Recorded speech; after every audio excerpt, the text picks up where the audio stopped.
गेली 40 वर्षे आम्ही आर पाटलांचे निष्ठावंत म्हणून काम केलं। त्यांनी मोठ्या विश्वासानं आम्हाला सहकारी संस्था काढायला उद्युक्त केलं।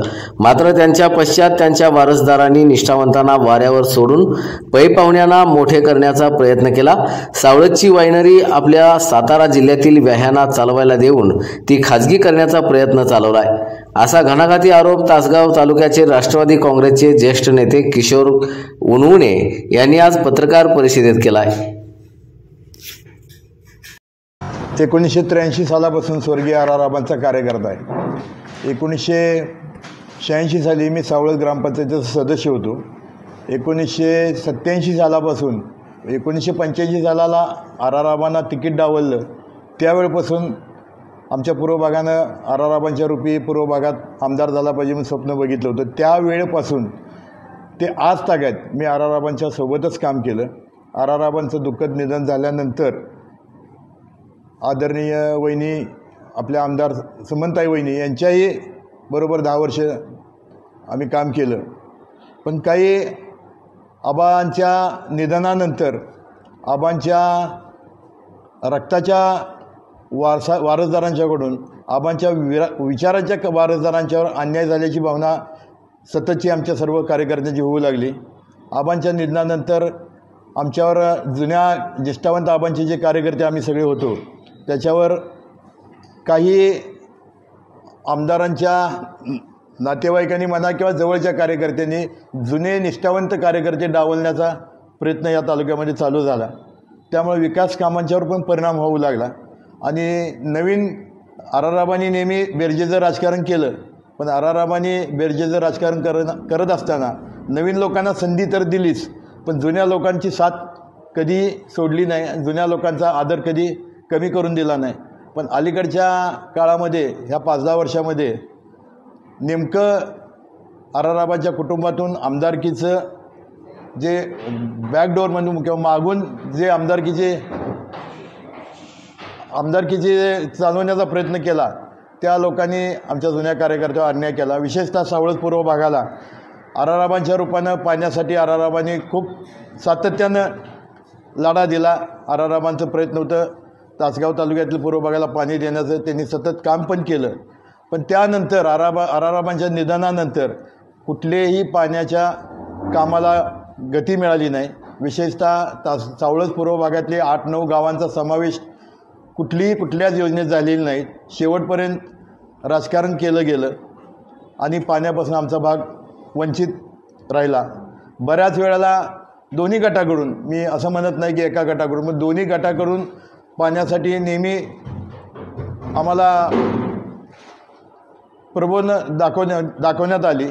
पण 2022-23ला द्राक्षबागा खूप अडचणीत असताना आमच्या काही भागातील लोक, मला वाटते पूर्व भागातले लोक, संजय काका खासदार असताना संजय काकांच्याकडं मागणी करण्यास गेले असता काकांनी काही स्वतःची ताकद वापरून तासगाव तालुक्यातील पूर्व भागात विशेषतः अग्रणाकडच्या नदीला पाणी देण्याचा त्यांनी प्रयत्न केला। दोन्ही गटाकडून त्या श्रेयवादाची लढाई चालू झाली। लोकांची मागणी अशी होती, एक खासदार एक आमदार तालुक्यातला, याप्रमाणे ह्या जवळजवळ 10 वर्षात राजकारण झालं। तर पाणी देत असताना राजकारण न करता पूर्व भागाची 8-9 गावं तर समावेश करा, कुणी उपोषण करा, कुणी मोर्चे करा, कुणी आंदोलनं करा, यानं काही फरक पडत नव्हता।